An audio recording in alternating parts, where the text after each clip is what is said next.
This is the Culture Study Podcast, and I'm Anne Helen Peterson. And I'm Wahini Bara, and I'm the author of Searches, Selfhood in the Digital Age, and a journalist who writes about AI and technology and society. We're going to start with some compliments. Aww. Searches was one of the best books that I read last year. And, I don't know if you saw this, but this was total coincidence. I had my friend Maris, who is a book critic. She did like her top 10 of the year and did it on Culture Study, did a year-end list. And Searches was number one on the list. I was like, I saw that. I saw that too. I think I may have told you this in an email at some point, but I can see my book sales statistics on the Penguin Random House dashboard. And the day that you published a newsletter saying here is my favorite book of the year so far or whatever is the single day, I think other than the day the book came out, the single day with the highest book sales ever. So you have a special place in my publisher's heart too, I think. Well, in the book itself, I think it's so squarely in the culture study audience. It's just doing interesting, weird things. It's combining creativity, but also interrogating the world around us in all of these different ways. When people say, "What's your book about?" What do you usually say? It took me a long time to figure this out, but what I tell people is that it's a book that talks about and also enacts the way in which we use big technology companies' products for all these things like communion and self-expression and usefulness. Yeah. And at the same time, while that's all true, it's also true that we're participating in our own exploitation by these companies' products. Yes. And you also, your 2021 essay, Ghosts, which was published in The Believer, was one of the first things that I think I read that was using one of these technologies, one of these new technologies. The other person who does it is Patricia Lockwood, but using these new technologies as a part of the creative process. So can you describe that essay for our listeners and how you came up with the idea to even feed things into a chatbot? Yes. So as a journalist, I had been writing about technology for a long time. And in 2017, I wrote a profile of Sam Altman, who would go on to become the CEO of OpenAI. It's nuts. And when I was reporting on that, he was talking about OpenAI, and I did a little reporting on it.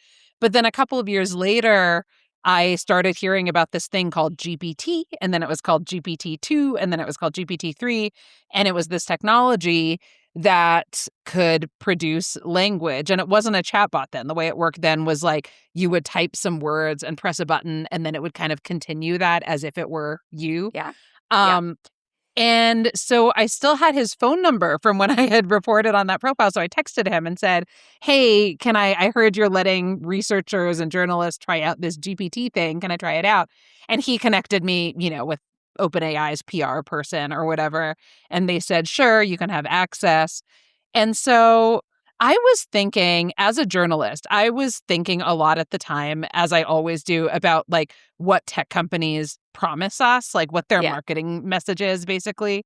And I was like, well, what is the promise of a technology that can complete your sentence? Why would anybody want that? Mm-hmm. And that got me thinking about the fact that well, you would want that if there are things that you don't know how to say. And being a writer myself, I generally, if I spend enough time on it, can think of what I want to say about something. But something that I had always struggled to not just write about, but talk about was the death of my sister and my grief over it all these years earlier, 20 years earlier.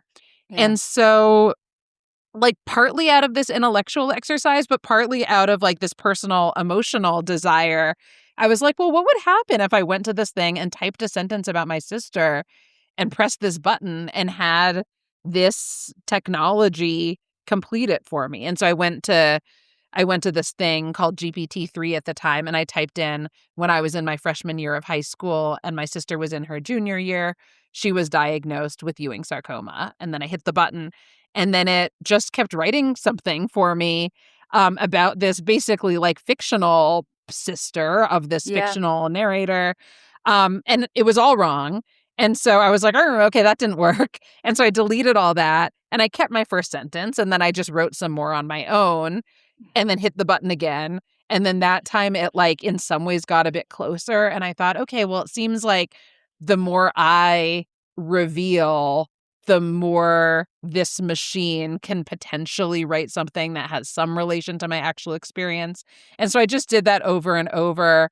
But ultimately for me, the end point of that exercise, and this is very personal, I think other people read it differently, but for me, the end point was like, okay, actually, as close as this product to be superficially gets to describing something about grief or sisterhood or death or me, it's not actually like scratching that itch that I have to express something on my own about Yeah. the actual death of my actual sister. Right, because it's part of the itch is like you have to write it, right? It makes me think of the Yeah. Elizabeth Bishop poem, One Art, where at the very end it's about like the art of losing things isn't hard to master. And then she gets to the very last line and this just like always sticks with me. She's like, you have to write it. Like there's a little interjection. She just says it's like her saying to herself, write it like Yes. disaster. Like you have to, like something internal is like saying like, just put it on the page, right? Just get it out there. And Yeah. in Chat GBT 3 was short circuiting that, that alchemy, like that moment that is so essential. Exactly. Yeah. It was like, oh, of course, like the thing that I'm struggling with isn't like some set of words on the page. It's like Hmm. the Yep. actual expression. Yep. And I love the point, and I think you talk about this in searches. I'm trying to remember that, like, you look back on part of what it wrote, like this thing about, like, my hand, like my hand, the hand that held Mhm. my sister's hand. Like, the chatbot was embodying this feeling, but it's still like it wasn't your feeling. Like, it was a Yeah. beautiful sentence, but it wasn't. It wasn't your feeling. It was something else's feeling. Yeah, I mean, that was what was confusing to me just to like complicate it even more though. And what continues to be like confusing and fascinating to me about this essay, which like always, I keep uncovering new layers in this essay that I wrote years ago, Yeah. is that I love this one sentence you're referring to, Yeah. or this one passage where like it invents me and my sister sitting in the car and we're Yeah. driving home and she's dying and she holds my hand and then it says, the product says, like, this is the hand she held, the hand that I write with, the hand I am writing this with, which is so meta because I didn't actually write that, right? Um, Right. but like, Right. it did capture something that I hadn't noticed about what the essay was about, which is like the difficulty of reconciling the self that exists now with the self that Mm, existed when my sister was alive. And I think anybody who's like lost someone or even like ended a relationship will be familiar with that feeling of like, yeah, wait, who am I if I'm not in the world with this other person anymore, right?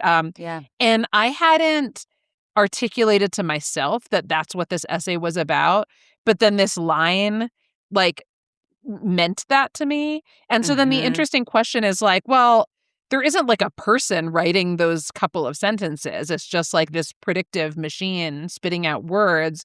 Where does the meaning come from then? And of course, the answer is the meaning is actually coming from me. Like I'm the only one putting the meaning there, or a reader, any reader of that essay is the one creating that meaning there. It's like this one Right, sided creation of meaning. And then the kind of mind bending question is like, well, you could say, well, isn't that meaning nonetheless? Like, can't it right, be beautiful? right, Or not? right. Oh my gosh, I'm, like, just thinking back to, like, my grad school days of, like, reader response theory and, like, oh, the meaning is made in this moment, but what if the text itself is like, there's no author, right? The author is dead, and all of the meaning is coming from how we receive it in that moment. Uh, Exactly. Yeah.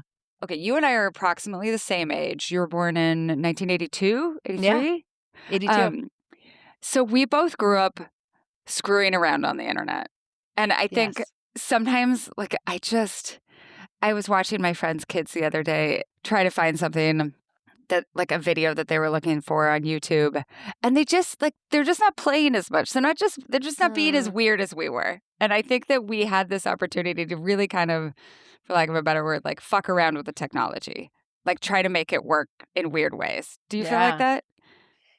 I think that continues to happen. I would Yeah, say I am you like do it. just You're doing it. well, Yes. no, but I'm thinking about TikTok, which I'm like Yeah. not on some of these platforms, right? But I'm thinking about the way in which like people do like invent these new ways of talking or behaving or Yeah. interacting with each other, like on platforms like TikTok, where you have the freedom to do that, and yet at the same time, it's all like mediated by algorithms in a way that Yeah. was maybe I was going to say less true for us, but maybe not even at all true for us because the internet Yep. didn't work that way. So, whereas back then, you and I could put all kinds of weird experiments onto the internet or like be versions of ourselves in Yep. interesting ways. And it was just us interacting with other people through a screen. Now there's always this algorithm in between, right? So Yep. now you're always performing for an algorithm in addition to for other people. And I would say that like corrupts the ability of like 22-year-olds today to feel as fully free as we might have felt as 22-year-olds or 13-year-olds. Right. Right. And just feeling like you are passive to it instead of an active manipulator of it, Yeah. if that makes sense. The one thing I do want to do right from the top is a lot of people online get cranky about using the bucket term AI to talk about some of the things that we're going to talk about today. So, when you think about the various containers within this larger designation of AI, what do you think of? Because, like, I'm thinking of LLMs and chatbots, and that's different than, I don't know, like predictive text when you're texting. Is it also different from like using Grammarly? Yeah. How do you think about it? Yeah. So, I mean, I think there are some of these things that are similar. Like, I would argue that using Grammarly actually maybe is in a similar category as using ChatGPT. However, people will sometimes refer to like AI that can do the work of a radiologist, like Yeah. can read Yeah. a scan, right? Yeah. And that's something different. So maybe we say for the purposes of this conversation, when we use the shorthand AI, what we're Hmm. referring to use just simple language is AI that can generate text and Yep. AI that can generate images and videos. Yeah. Okay. I like that. I like us to have our terms at the beginning. And then the other thing, we often in this show like try to kind of put our cards on the table in terms of positionality. And usually that's like how we relate to a text. Like, did you read this growing up? Like, do you have feelings about this? Like we did an episode about Little House on the Prairie, and I'm like, this is my positionality with Little House on the Prairie.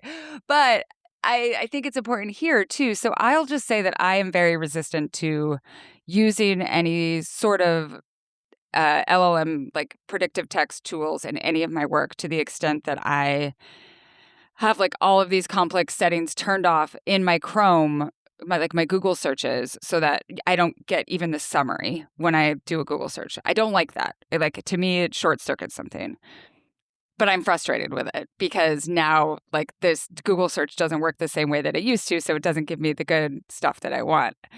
I also feel very frustrated with the way that people have conversations about AI online because it's very black or white. Like it's either like pure boosterism or if you use if you use LLMs in any capacity in your work, like you should be canceled kind of situation, right? Yeah. Um so how are you feeling right now about it? Ooh, yeah, I know. I love that opportunity for us to just Yes. get to lay it out that way. Um, I myself have used AI in my work specifically as a way to to show how these products function and Yeah. try to like shed light on like the power dynamics and the market dynamics inherent in like how these products work. So Yeah. for me, like I'm always trying to I think of myself as using these products as like a way to critique them. Yeah. That said, some people might say, like, one thing I could potentially say is, like, that's how I use them, and that's the only way I think anybody should use them. Um, I actually don't have a position on, like, how people should or shouldn't use AI. I think for us as artists or writers or journalists, it does feel really important. And I think I would kind of draw a line in the sand around transparency and disclosure. It feels really important Yes. that we tell people whether and how we are using these products. Maybe it's important that we tell people what the goal is in using these products if we do. So I wouldn't say, like, you can't be an artist, you can't be a journalist, you can't be, a professional in the world if you use these in any capacity.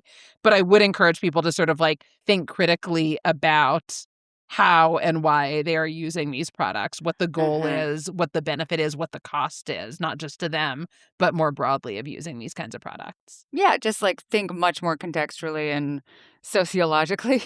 Yeah. Well, then Oh, wait, we can I wanted add one more thing actually that I Yeah, didn't yeah, think of?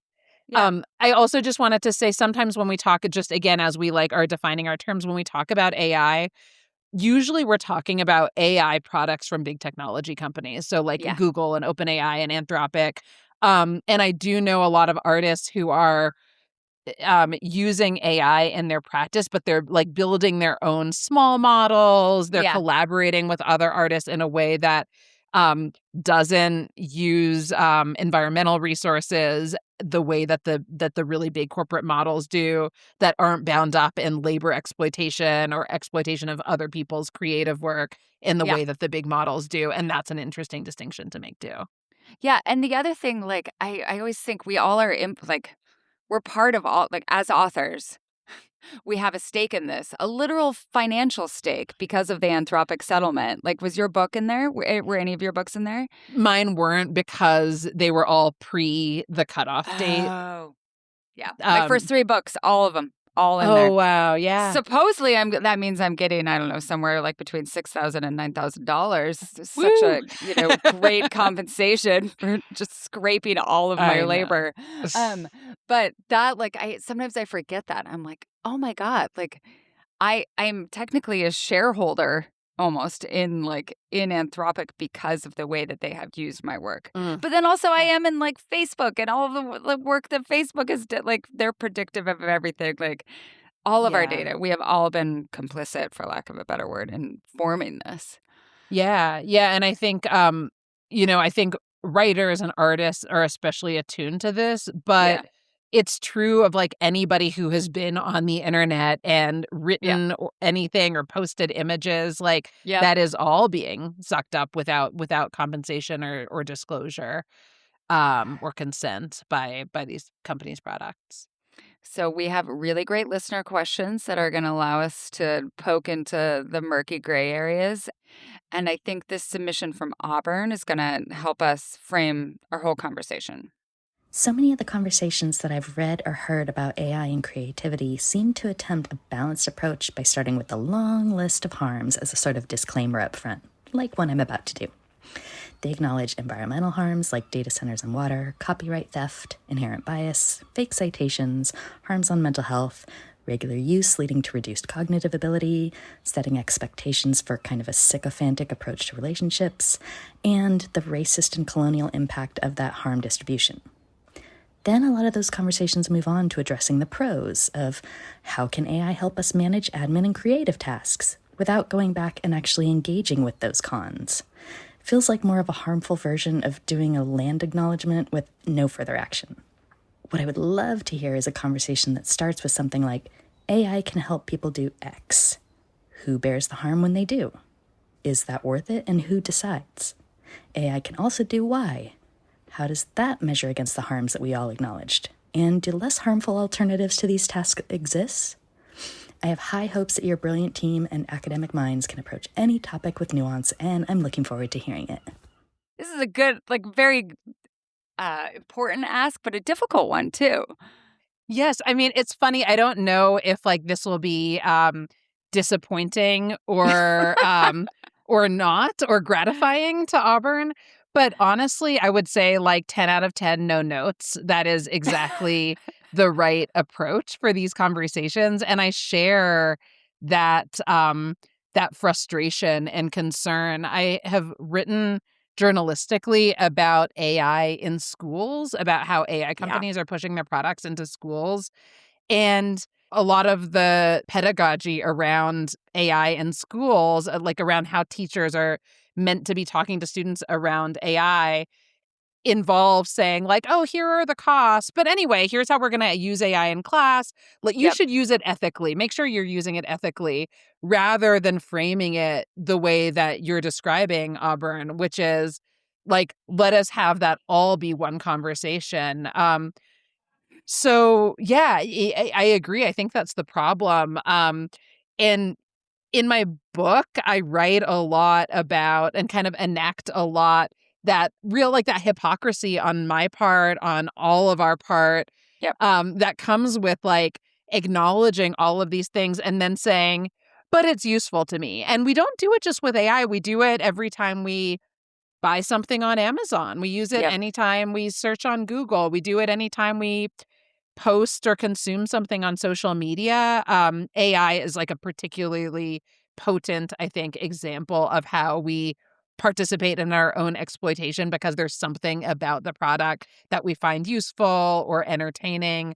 And I think interrogating that is like a requirement of all of us. And I think I would describe it as like the human condition more generally because, Yes. you know, Yes. like we're the most destructive violent animal on this planet. And yet, like, there's something about like our curiosity and our interest in the world and our interest in consuming everything in the world that like interests us, right? And like Right. certainly like these resources that we consume are useful to us. And so like the problem with AI for us as people is like the problem with being a person, I think. Yes. I found myself kind of I've had a lot of these conversations with myself about like both. I don't want to short circuit my own processes because I think that they are valuable in allowing me to think the way that I want to think and write the way that I want to write. And that's why I've turned off all of the AI results on Chrome. But when I did that, it also short circuits Chrome's ability to do simple math for me. So you used to like when I had the settings on, I was able to just like where you would put in the website name, you could just put in some numbers. You could put in like a big sum or like a multiplication task or something like that, and it would spit it out for you. And I am so annoyed that that is gone. Like it adds these extra steps into my life. And every week or so, I'm like, should I turn those controls off so that I can get the calculator? Right. And no, I should not. Right. Like I Yeah. should not do that. But I find essentially separating myself from my personal ethical stance for convenience. I'm trying to separate the conversation instead of keeping it unified. It's very Yeah. human. Feels very human Yeah. to me. I use DuckDuckGo, which Yeah. is an Yeah. alternative to Google. And Yeah. so the thing, and I think it's important, and I think I do a version of what you're doing where like you make it harder for yourself to do the easy thing Yeah. of like using the AI or using Google. So for me, in my browser, I changed the default search engine to be DuckDuckGo. So if I go to that browser line to search something on the internet, it's automatically going to search for it in DuckDuckGo. But I Yeah. bring it up because DuckDuckGo, like, I'm sorry, it just isn't as good as Google, I know. unfortunately. And so I find myself searching for things on DuckDuckGo and not finding what I need and then reverting to Google, like going and typing google.com to get to Google. Or my son, who's 11, if he's searching for something, he'll search for it in the search bar. He'll get the bad DuckDuckGo results and be like, Mom, like, you need to switch this back to Google. And then he'll go and type in the word google.com and look for what Yeah. he needs. Yeah. But it is like it's just trying to put what's the word? A governor almost on our own impulses. Yes. Yeah.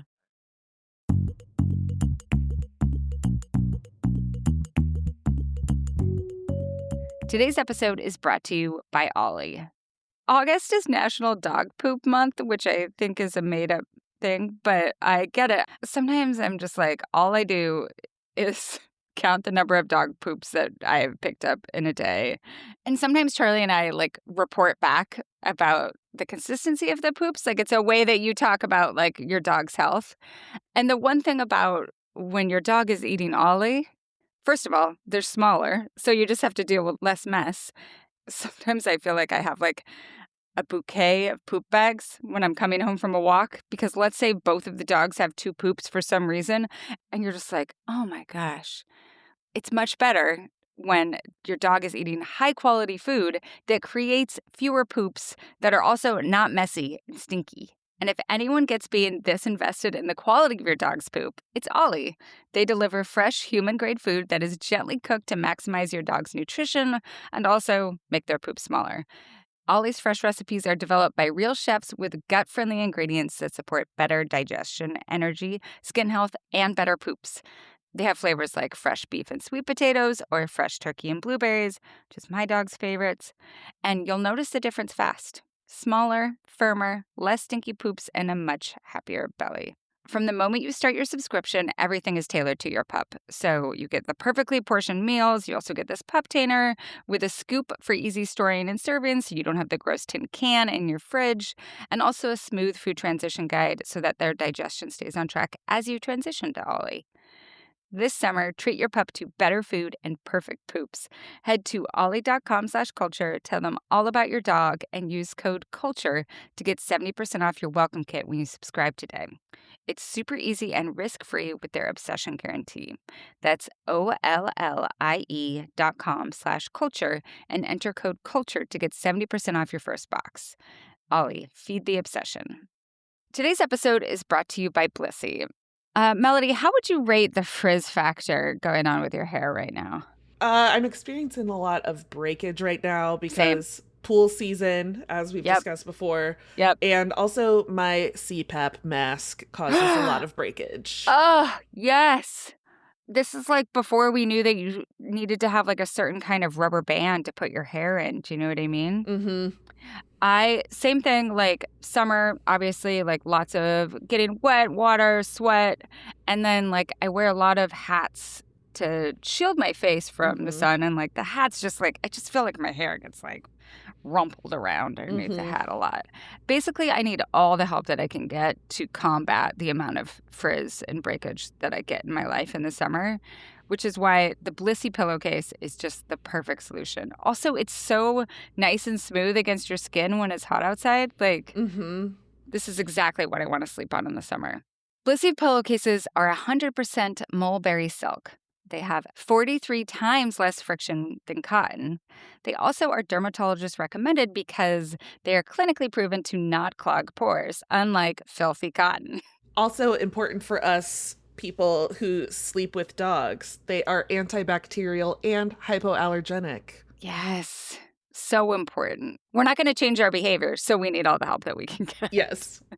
And because you're a listener, Blissy is offering 60 nights risk-free plus an additional 30% off when you shop at blissy.com/culturepod. That's BLISSY.com/culturepod and use code culturepod to get an additional 30% off. Your summer skin and hair will thank you.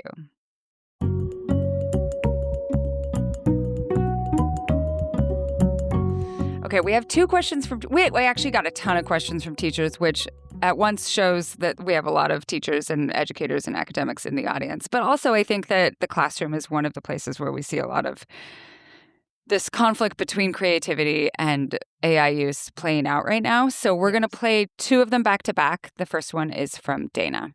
I teach a college English course on writing personal essays. It's a core English class, not just for aspiring writers. One of my goals is to give all students a chance to exercise their creativity, regardless of their field of study.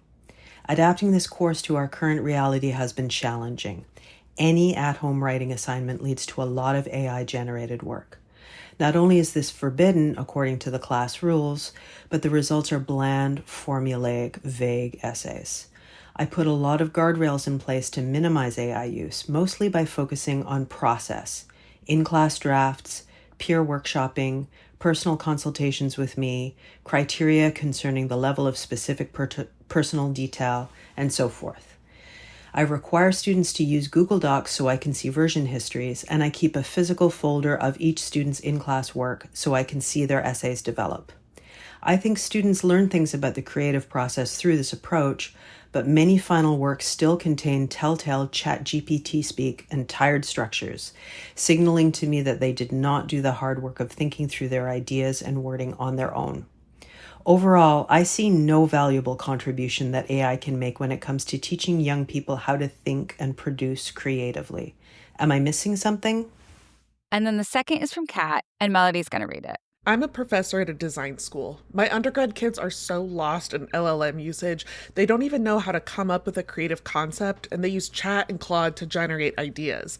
This is something I'm working with them on. Beyond writing papers for them, I'm curious what Wahini sees the future of higher ed and specifically design school being like. Mo Gaudat says something about it being the student plus their AI agent being the norm, leveling the playing field and accepting the AI as part of the process. What do you think? Huge questions. I know. I mean, Yes. first of all, the description of like all of the things that have to be put in place in the classroom to serve as guardrails against this inclination towards AI use feels very exhausting pedagogically. And it reminds me of this piece that I wrote a couple of months ago, which was basically like AI keeps wasting my time. Like it's supposed to be making less work for me and it's making a lot more. Yeah. And I think that you're seeing that to some extent in the classroom as I think we're at a hinge point in terms of how we're going to continue teaching writing and creative thought. So where do these two questions lead you? I mean, I think there's so many different ways to approach this. I think, a lot of the messaging that the kind of pro AI messaging that educators are getting is coming from administrators, whether this is at the Yep. K-12 level or at the university level.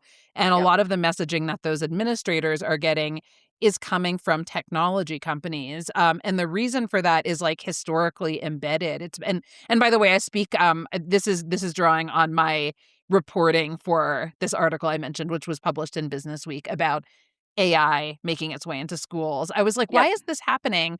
And it turns out, and this won't be surprising, I don't think, to a lot of the teachers who are listening, that a lot of the educators who are listening, um, schools and universities for the past 20 years or so have turned technology companies basically into their tech advisors because they don't have, especially at the public K-12 level, they don't have the budget to have trusted third-party individuals of their own who can advise on these issues. So if there's some question about how to integrate technology or whether to integrate technology, the go-to thing to do is to call somebody at Microsoft or Google and say, hey, so what do you think about how I should do this? And so Mm. with those technology company representatives as like the trusted advisors inside K through 12 schools and also inside universities, it's inevitable that the marketing messaging from those companies finds its way into the administrators' minds and then into what they're telling teachers to do.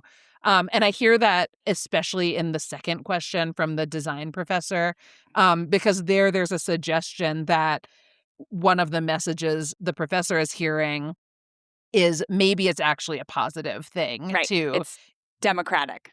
it's democratic. I hear often people saying like this is giving students the skills they'll need to use in the future in the workforce, right? Yeah. What I find really interesting about that is that this is like a tried and true approach that technology companies have used in marketing their products. So like over the years, tech companies have figured out that what you need to do in order to get your product into schools is to say like the word speculative is often used in these contexts, which I find really interesting. That people sometimes say education is a speculative endeavor. It's like a speculative profession because you are always training students for like a world of the future, right? You've got Right. kids or 20-year-olds in your classroom, and you need to imagine like what the world is going to be and what they're going to need. And so if you can plant this message that you know what the future is going to be, and it's going to be a future in which AI is dominant, then you can convince administrators who can then try to convince teachers like there's this future that we know is happening. In order to be successful in that future, your students need to know X. In this case, need to know how to use AI products. The problem with that, of course, is that nobody knows what the future is going to hold. There's Mm-hmm. some evidence that we're in an AI bubble, maybe, that's going to Yep. burst, that the AI companies actually haven't found a way to be financially sustainable. And so maybe there is no business model here. Maybe this technology, will persist in some way, but won't have the dominance that the technology companies predict it will. And if that's true, then it means that if you're teaching students to use these products and rely on them, you're actually doing them a disservice in preparing them for Mm-hmm. a world of the future. So that's like one thought exercise I like to keep in mind. Um, my answer to that first question about like, is there any benefit to having AI be part of the creative process for students working on personal essays, for example? Um, it's a somewhat of a simpler answer, but I would say that it is useful to be cognizant of like what communication, what the written word is, right? It's never been a fixed thing. It always evolves. So to the extent that like chatbots and their language production is a part of how we experience language now, I do find it interesting and useful to ask whether there are ways to engage creatively with these products that sort of like speak to the role of these products in our Yeah. lives. Yeah. It's a really specific case, though. So what I'm describing is not, saying to a chatbot, hey, I'm trying to write an essay about my grandmother's death. Like, here are 10 details about what happened. Can you draft it for me? That's not at all what I'm saying, because Yeah. that's not like a conscious investigation of how these products function. It's just like using these products to spit out some text that might be serviceable for you. So in that like much broader context, which I think the person who asked the question is asking about, I struggle to see any benefit. Yeah. When I think of that prompt, right, like I have to write an essay about my grandmother and here are 10 facts about her life and her death. What I would find interesting is like exploring that space between, and you do this in searches, like exploring that space between what it proffered and what my actual memories were. And Yeah. how were my prompts maybe imprecise? Maybe I was writing them in a way that like did not actually reflect the feel or could not reflect my actual feelings about my grandmother, right? Like so delving into those corners, that's a cool essay. But that's not what these students are using. That's right. And So, I actually, yeah. it makes me think about Auburn's question and comment earlier, actually, Anne, Yeah. because when you describe that, something that comes to mind is like, and what would happen if, like, the person who's writing that essay about their grandmother went to their best friend who also knew the grandmother or their sister Right. and Right. said, like, here are the 10 things, like, what comes to mind? What am I missing? Right? Like, that's definitely going to be like a more fruitful, interesting conversation that's going to lead to something generative for the writer than whatever ChatGPT has to offer. One thing that came up in other questions from educators is that like some of the people who are shouting the praises of ChatGPT are people who already developed that creative muscle to even think of these two prompts that we thought of, right? Like these two different approaches. But if you have never had the space to develop that creativity, it's not as useful. Do you subscribe to that?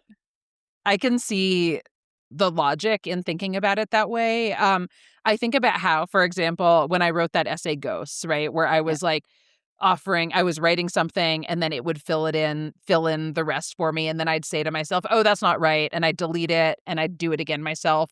Basically, that process was me having like the critical faculty to see that what this product was producing did not reflect my own self-expression. Right. And I think I'm only able to do that with, 25 or whatever years of experience as a writer. Right. I Right. think that would have been difficult, maybe impossible for me to see when I was 18 or 25, and still developing as a writer. That said, I think the value of having these products express things for us or like quote unquote help us see things that we might not have seen about our own self-expression is like there's potentially a value there, but there's a huge potential cost having to do with the way in which the use of these products can like corrupt our own way of thinking, can maybe like sidestep investigative routes and creative routes that we might have gone down if we hadn't been in conversation with a chatbot. Not to mention, as Auburn again mentioned, these overarching costs having to do with environmental resource use, Yep. labor exploitation, and so on. That sort of like just naturally comes with any use of these products. I want to pick up on the part, the democratizing creativity part, because we got a question specifically about that. It's from Jordan. Apparently, they were talking about democratizing creativity through AI at a recent design conference. I find this framing interesting because so far, capital D design has been protected, but creativity in general is something that anyone can try. Why would it need to be democratized? Maybe this points to a general shift in understanding creativity as being more about the thing created and not the process of creating. Or maybe it's an additional element of bread and circus, trying to throw the average Joe a bone while they install their surveillance apparatus at great expense to our communities. What do we think they're attempting here? I love this look. Like, it's really a rhetorical analysis and it's quite good. Also, just like the use of bread and circus to describe democratizing creativity. What do you think of that phrase? What is it trying to do? I mean, it's funny. I will say with every single one of these questions, like the analysis embedded in the question is so valuable. I'm like, let's just do whatever we need to do to get that analysis on air so people can hear it. That's oftentimes the case. Yes. Yeah. Yeah. I mean, I think there is a real desire on people's parts to be part of like an artistic or creative discourse. I think that's real. Mm-hmm. I think that is being exploited by tech companies who see that desire. I don't think it's just marketing messaging, because I wrote this article about AI in the romance writing world. Oh, yeah.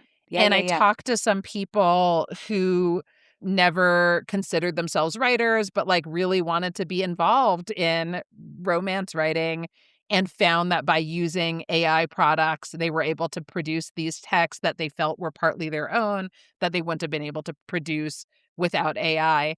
At least one person who I included in this article I wrote described anti-AI sentiment when it comes to creative production as being ableist, because the idea being that one might have a disability that makes it difficult to express oneself in conventional ways, and the use of AI could allow a kind of expression that might have felt inaccessible, which I find really fascinating, and I think the fact that people feel that way requires that we kind of sit with it rather than dismiss it. I don't think it's just propaganda. Agreed. And yet, it raises questions, I think. I think the thing to do is maybe try to dismantle like what we are prioritizing when we talk about creative production. Like, I think it is a very real thing that our creative industries are ableist and racist and sexist, and put up barriers that make it difficult for people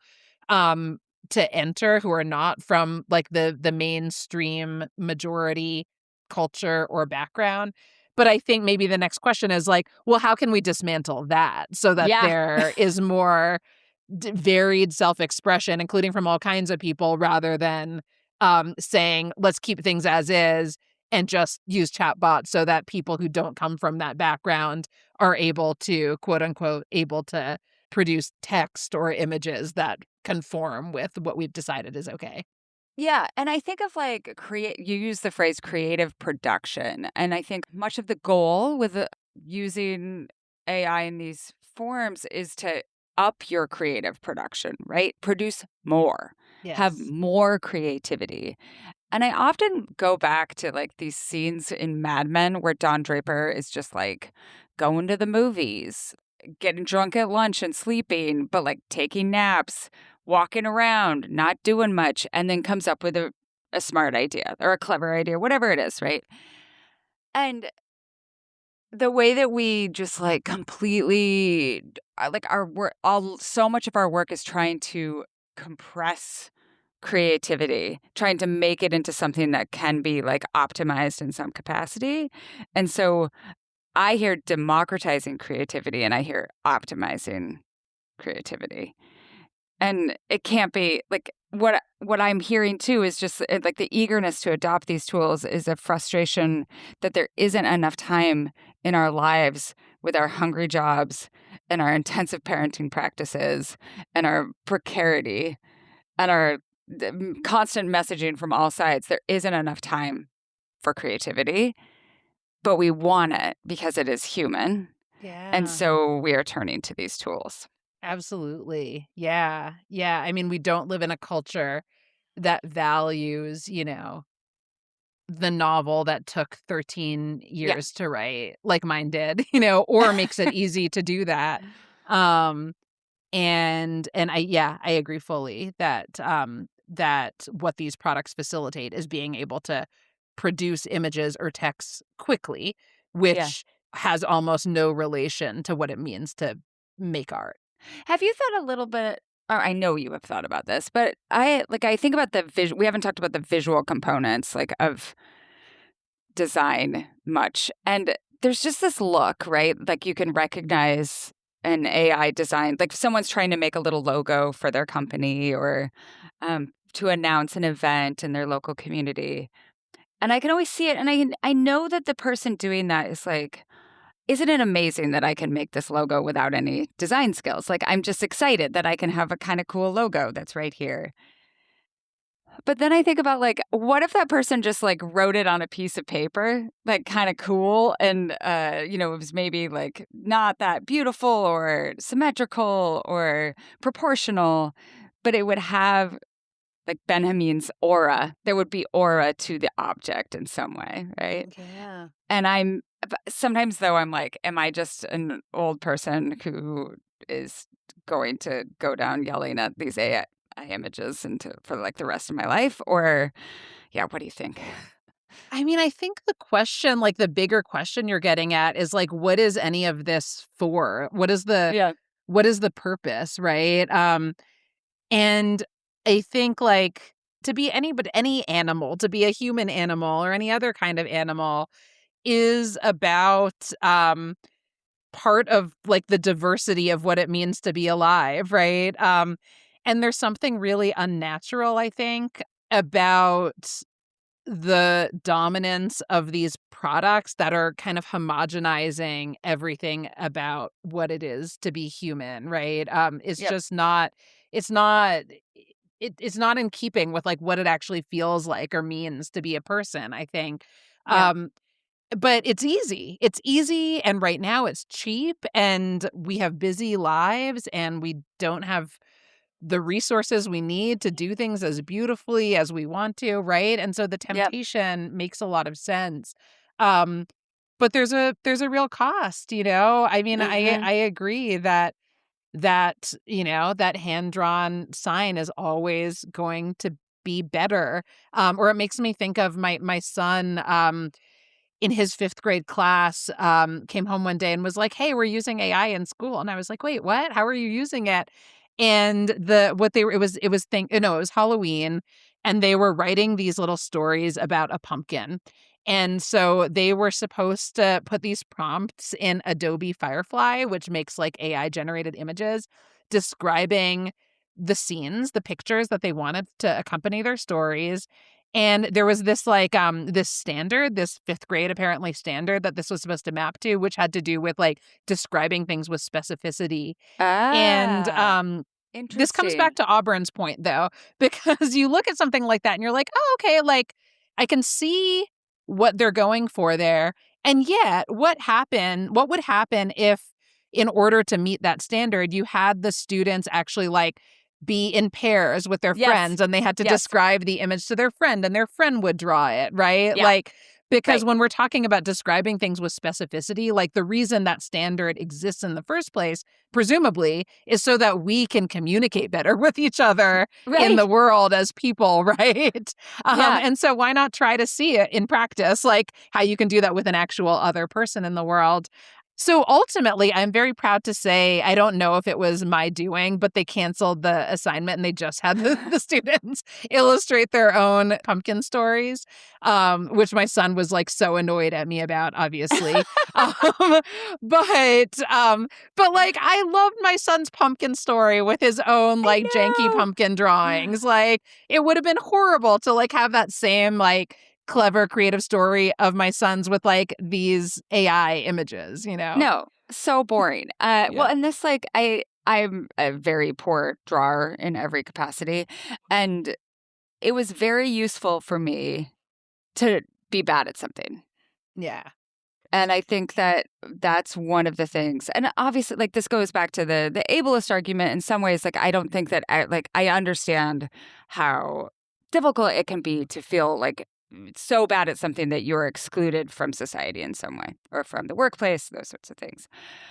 But sometimes there are things that you have to get better at in order, like, or you just have to have the experience of not being very good at it. Yeah. Yeah. I mean, that's what it is to like just be in the world. Absolutely. I know. And I mean, there's something beautiful, again, like thinking about ourselves as humans and other animals as like being part of a broader world. Like, there's something kind of lovely about the fact that like some of us can do certain things beautifully and well. Yeah. Others can do other things beautifully and well. And like, if I am writing a pumpkin story, but I don't know how to draw, which I don't either, like, maybe I ask my best friend who's really good at illustrating to do the pictures for my pumpkin story, and then we'll have made the pumpkin story together, you know? Yeah. Well, this makes me feel like I keep going back to like the book that I'm working on right now, which is about community and friendship. And like you used to, if you couldn't draw and you needed to make a sign for an event that was happening, you were like,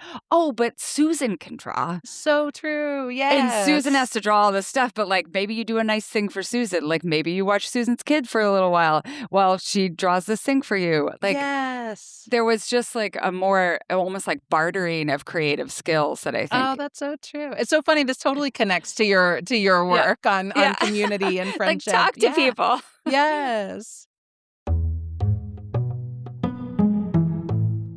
Today's podcast is brought to you by Jones Road Beauty. So in the summer, like most of the year, but especially in the summer, my makeup routine is very pared down. It's like a little bit of serum, a little bit of moisturizer, and then I put on just a little bit of Jones Road Miracle Balm. I love it. Like it's just like the tiny bit of color that I need to give me that. Like I always feel like I just want to look just a little bit sun-kissed. This is my ideal personal. Like, this is how it makes me feel, I don't know, pretty, like, alive, ready to face the day. I just love a little bit of color. And it's so easy to put on. It comes in this little pot. You just, like, rub your finger around just a little bit, and you put it onto I put it on my cheeks. Melody puts some on her lips. You can put it, like, if you're very sophisticated and know other places to put, like, color on your skin. Put a little on your forehead, like by your hairline, because you would also be sun-kissed right here. Melody, you also like the foundation stick. Tell me a little bit about it. Yeah, I've been trying it out recently, and it's similar to the Miracle Balm in that it's very easy to use. You don't need brushes or sponges or anything. You can just dab it on with your fingers straight out of the shower, which is really good for me because I'm usually like showering and then like running out the door. So it doesn't take a lot of time to like dry and set. And it's available in 30 shades. I've found that like the technology for matching shades on your computer has actually gotten so much better. Jones Road Beauty is modern-day makeup that's clean, strategic, and multifunctional for effortless routines. And for a limited time, our listeners are getting a free full-size mascara on their first purchase when they use code CULTURE at checkout. Just head to jonesroadbeauty.com and use code CULTURE at checkout. After you purchase, they're going to ask you where you heard about them. Please support our show and tell them that our show sent you. Today's episode is brought to you by Blueland. The bane of my laundry existence is sweaty workout clothes. I sweat a fair amount, but I also live with a person who sweats so much and exercises a lot. It's like when he begins to sweat, it activates every other sweat that has ever happened in that article of clothing. Uh-huh. Like all of those smells combine to form the master smell. which is smell. just a particular smell that like it's unspeakable, and I just hate it so much. So I've spent a lot of time in my laundry life figuring out the best way to combat it. And I just have to say that like I've tried lots of things that come in plastic jugs. So I was so excited when Blueland came up with this new laundry detergent tablet that is specifically designed to tackle really stinky stuff and also stains. So it's a dual layer tablet that combines advanced stain fighting enzymes with odor fighting technology, gives a much deeper clean, but also, like all Blueland products, is plastic free and microplastic free. And also, these are pre measured, mess free tablets, so you just drop them directly into the drum and wash as usual. Blueland is a certified B Corp and Leaping Bunny cruelty-free certified. Their formulas are EPA Safer Choice certified, and many products have also earned Cradle to Cradle's Gold Material Health Certificate. So if you're looking to make a small change in your laundry routine, you can get 15% off your first order at blueland.com/culture. That's 15% off your first order at blueland.com/culture.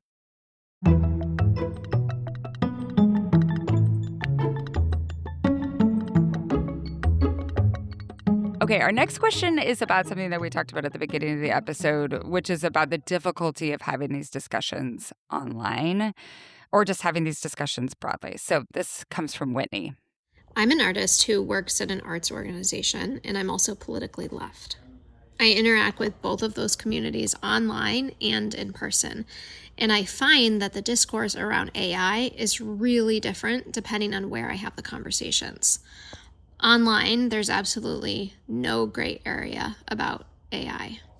People won't even consider discussing potential uses for organizing projects or tasks, and no one wants to admit that they have dabbled with it for fear of cancellation. In person, however, I'm talking to all sorts of creative and progressive people who are using AI to help them streamline the tasks that they're not really good at and organize projects, and otherwise make it possible for them to do the part of life that they are good at. So what do you make of this divide? Once again, it feels to me like online community is more interested in purity tests than giving people the benefit of the doubt or exploring nuance. How do you think Ghost would be received if it was published right now instead of when it was? Yeah, I mean, it's such a cool. I love that question because I've noticed that too, and I always like find it interesting and surprising, like the disconnect between what people disclose in online spaces or in their own writing versus what they say privately in conversation. It's making me think of something I posted about something problematic about AI, and then this like bookseller in Seattle reposted it and said like, I can't, I think it was in response to a post of mine, like, oh, it's really rich that this writer who uses AI in her work is like complaining about AI, which I think is like on the one hand fair, but on the other hand, like doesn't account for like the way in which I'm hoping to actually critique AI with the work itself, Totally. So I've certainly experienced that myself. And I don't want to, I think that like that's a relevant, I think it's a great criticism if somebody reads my book and is like, listen, this writer is critiquing AI throughout the book. Also, AI generated material appears throughout the book.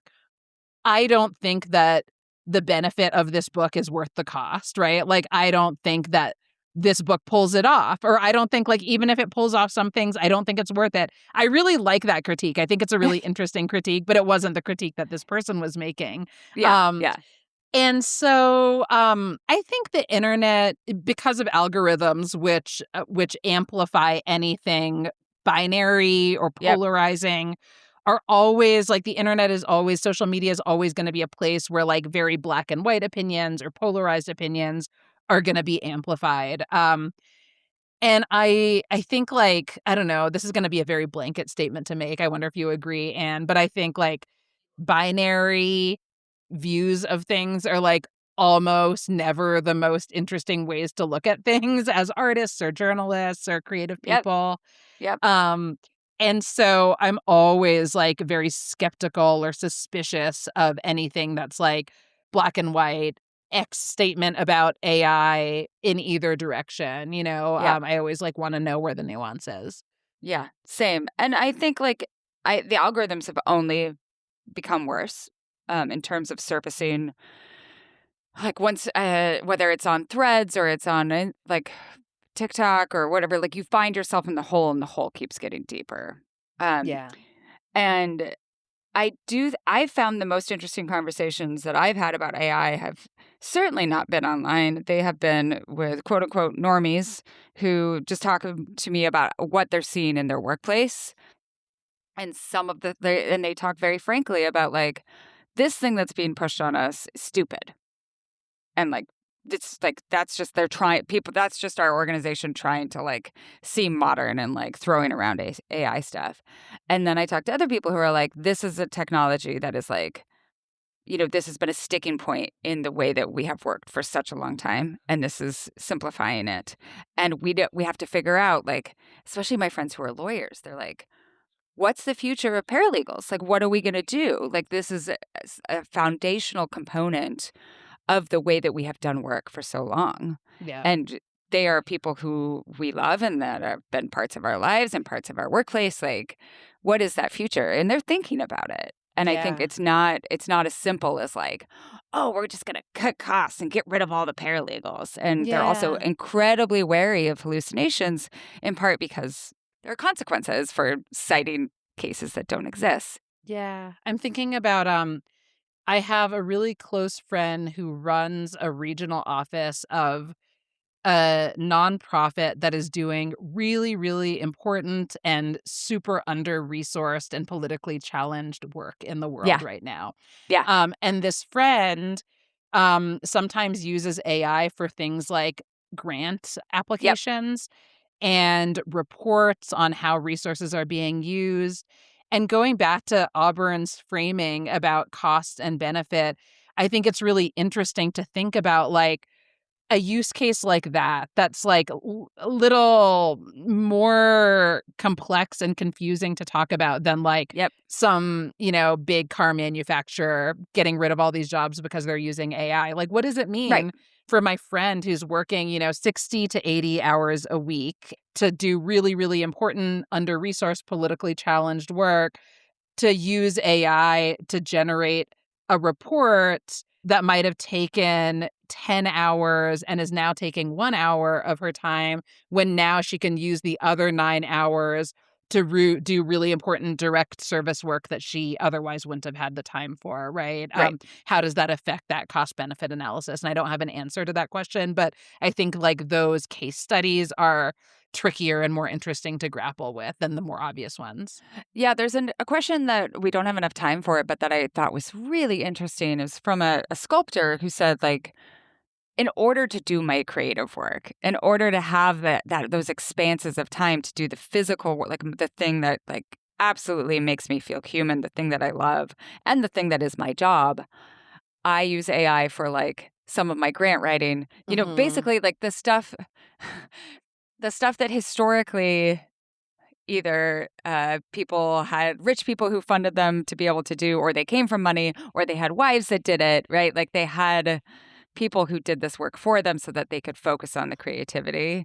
And that to me is also another one that makes me like, that I want to rattle around in my brain and be like, Yeah. how are we thinking about this?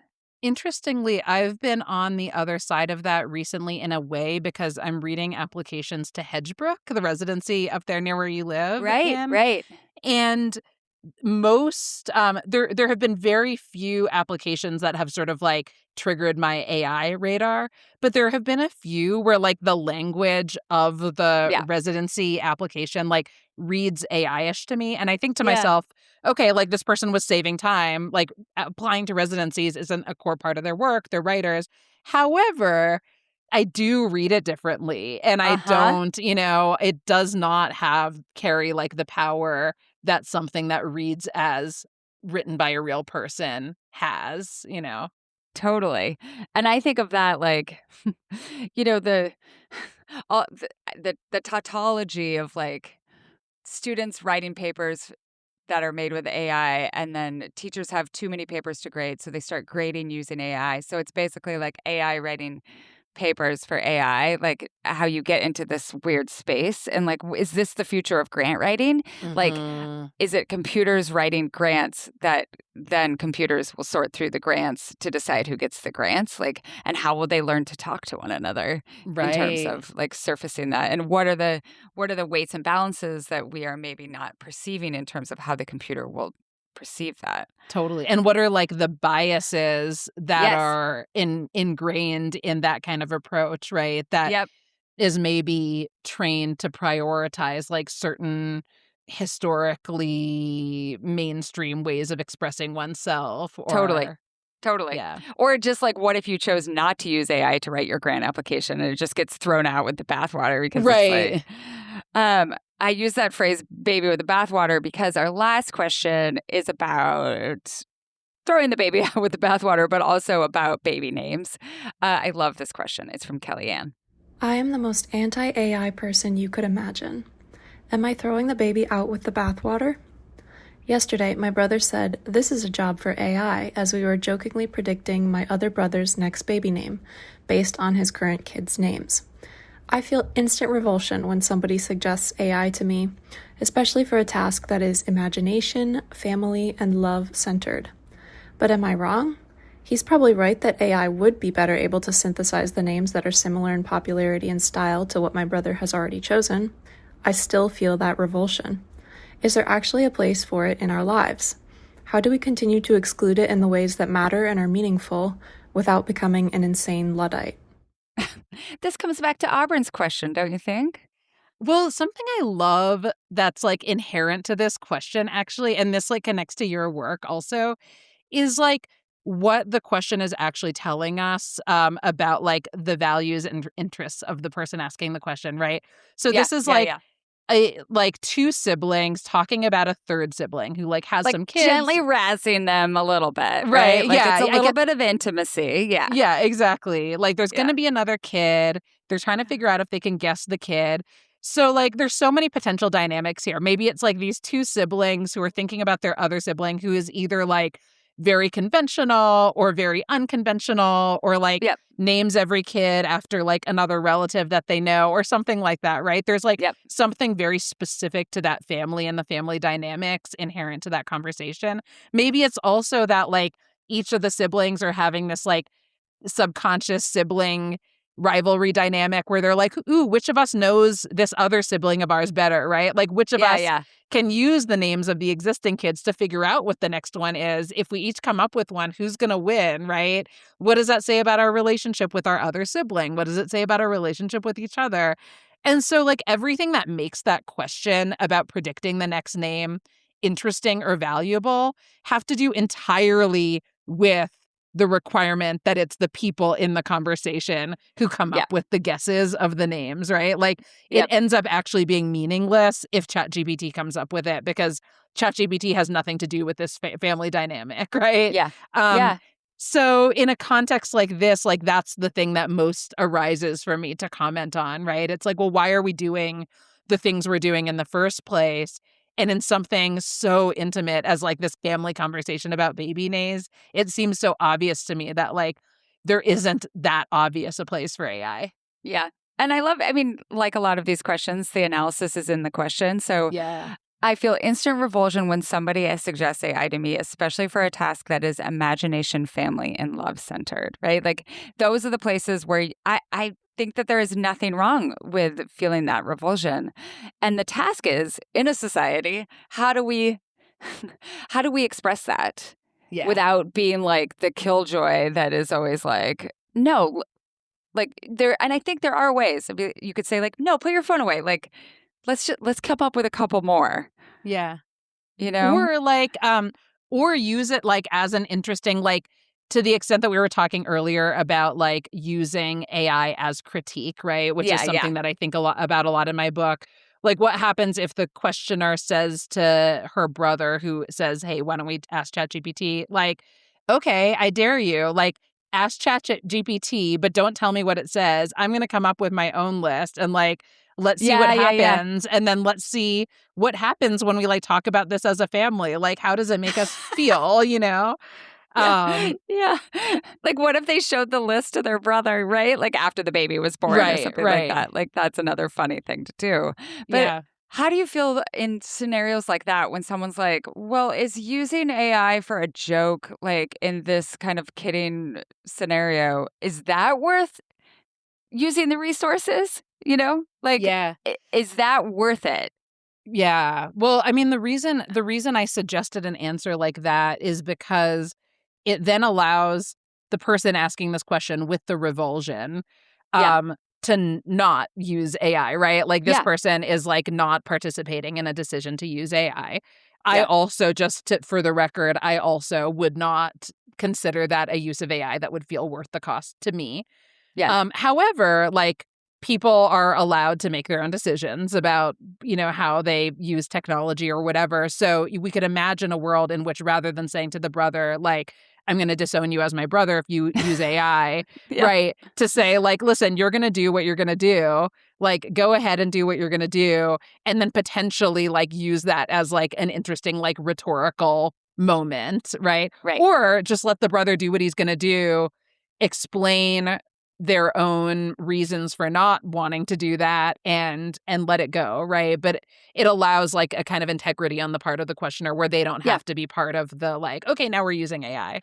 Well, and I think it brings us to something we touched on a little bit earlier, and that I think a lot of us have learned over the course of the last 10 plus years, which is that like shame is not an effective rhetorical device. Yeah. Like if you want someone in your life to think a little bit more about the way that they are using AI, telling them that they're killing the planet or that like it's making you stupider, like those things are not going to change their minds. If anything, it's going to make them more resistant to thinking more deeply about it because it has been a place where they have encountered other people shaming them and they have to harden their position in order to justify their use. So I think ways that you can open up the conversation about it to talk a little bit about why you feel the way that you do, or not in like a hectoring way, right? Just in a, when it's imagination, family, and love centered, like these are things that I want to keep imagination, family, and love centered and not deflect that. Yeah. And by the way, to be clear, and you know this, Anne, because you read my book, but some listeners might not, like, I write about using chatbots. I write about how I sometimes use them and in a way that isn't about critiquing these products, right? And part of the reason I do that, and I do it with respect to other things too. So I critique social media and then I say I use social media. I critique Google and I talk about using Google. I critique Amazon and talk about using Amazon. In some ways, that's the subject of the book. It's like, for me, the subject of the book is like this back and forth between reading a chapter where I'm critiquing something and then seeing a chapter where I'm actively using it. And my goal there in some ways was a rhetorical goal. My goal was to like show that hypocrisy in myself that I hoped readers would also see reflected in them. And so, I wanted people to like read the book and feel like, oh, okay, it's not just me. Like I feel less alone because this person is enacting this thing on the page that I'm also familiar with. But I'm also hoping that like in putting myself in like this hypocritical, maybe even villainous role, I'm inviting readers to see that in themselves, right? And so that way it's not me sort of like shaking my finger at a reader and saying like, all these things are horrible. If you're using them, you're horrible, because I'm using them too, right? It's more this rhetorical move of saying like, hey, all these things are horrible. I'm still using them. Maybe you are too. Isn't this horrible? Right? Well, and also like an invitation for introspection, which I think like great Yes. art asks of us. And hopefully that's what this podcast has done for others. Not that this podcast is like great elevated art, but it is an invitation for introspection. So, yeah. Absolutely. No, I agree. And I really appreciate the conversation. And I feel like we have, hopefully, we'll see what Auburn says I know. in the comments. Yes, Auburn. Please, thank you so much. Auburn, like the guiding spirit of this conversation, hopefully agrees that like we've been able to sort of sit with that nuance together. If people want to find more of you on the internet, where can they find you? I am on social media only on Blue Sky, where I'm at Wahini Vara, my full name. And I have a website, which is wahinivara.com. Thank you so much for joining me today. It was just such a pleasure. This was really nice. Thank you again for having me. Thanks for listening to the Culture Study Podcast. Today, paid subscribers got a bonus conversation between Melody and me about what we do when our brains can no longer think, but it's too early to go to bed.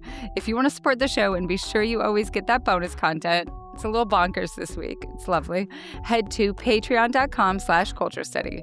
It's just $5 a month or $50 a year, and you'll get ad-free episodes, an exclusive advice time segment, and weekly discussion threads for each episode. It's also, if you already have a subscription to the Culture Study newsletter, it's just a little add-on. And be sure to follow the show wherever you get your podcasts. We have so many great episodes in the works, and I promise you don't want to miss any of them.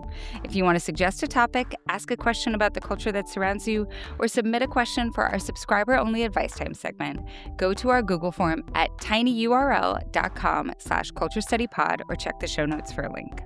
The Culture Study Podcast is produced by me, Anne Helen Peterson, and Melody Rowell.